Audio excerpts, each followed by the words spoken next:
વૈરાગ્યમાં પણ અહમના પર્વત પ્રભુ ચણતો રહ્યો.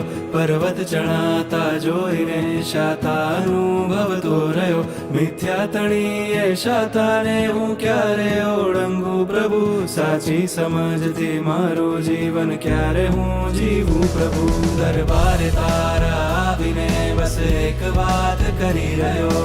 માંગણી બસ માંગણી ને માંગણી જ કરી રહ્યો. કઈ છોડવાની ભાવના હવે ક્યારે આવે હે પ્રભુ. સાચી સમજથી મારું જીવન ક્યારે હું જીવું પ્રભુ. દરબારે તારા આવીને બસ એક વાત કરી રહ્યો. માંગણી બસ માંગણી ને માંગણી જ કરી રહ્યો. કઈ છોડવાની ભાવના હવે ક્યારે આવે હે પ્રભુ. સાચી સમજથી મારું જીવન